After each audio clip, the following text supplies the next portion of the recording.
since the news has been full of reports about this sickness that has broken out, alleged monsters and weird spiders running around and governments collapsing, I've been worried. So far, our country's been spared, and supposedly nothing and nobody is crossing the border, but I don't trust the suits. Sooner or later, everything will go down the drain here too, so I had a plan. Buy supplies, a few guns, ammunition, and a small hut in the mountains. Then I couldn't give a single F what those spiders and the undead did to the fools here. I just needed a little cash. A few thousand should be enough, and thanks to a documentary on YouTube, I know where to get it. I'm going to sell my lady on the deep web. She was useless anyway. She couldn't cook. She was no good in bed, and she was always crying. She needed a daily thrashing with the belt so that she would finally shut up. The instructions on how to get into the dark web were pretty easy to understand. I only needed one day, and I had access to the darkest corners of the internet. Even for a hearted guy like myself, it was intense to see what was offered on various sites. You can even order human flesh. For a whole lot of money, of course.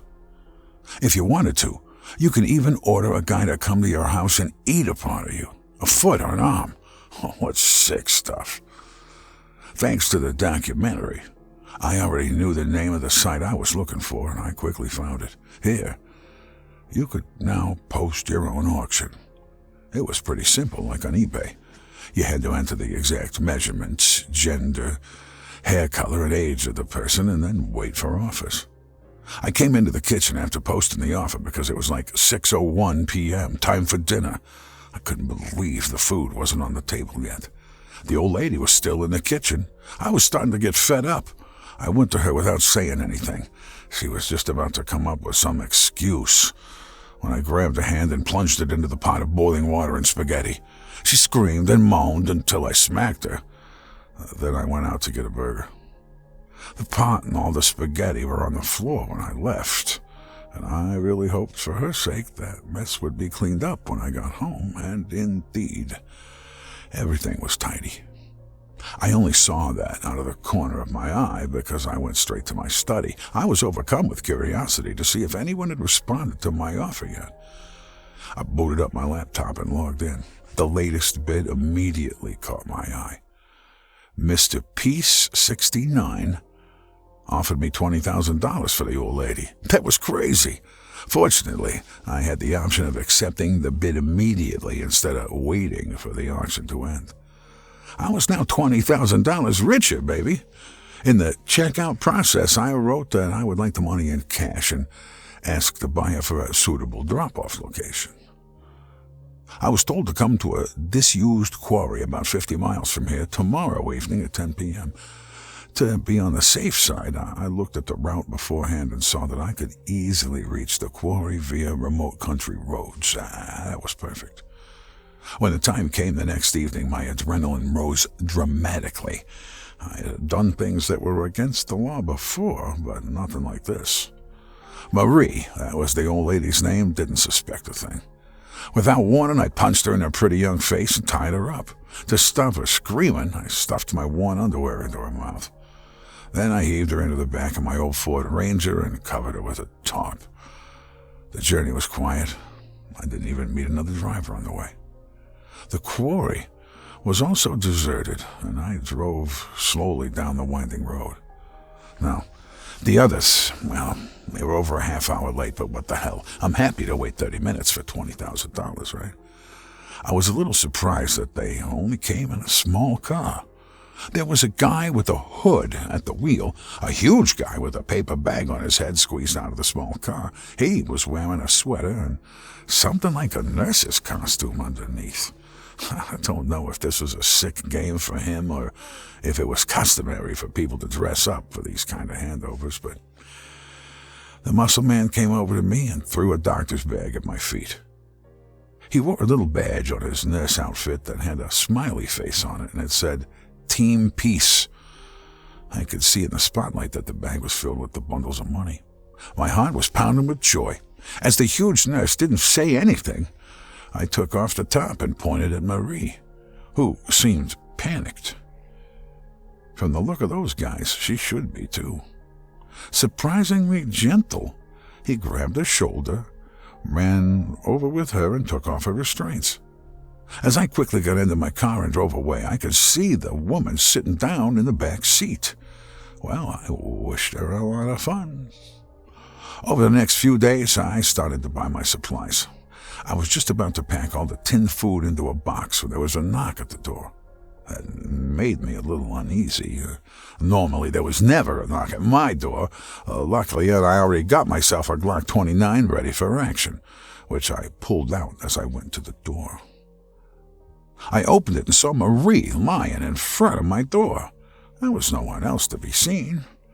At first, I thought she was dead. But then I noticed that her chest was rising and falling.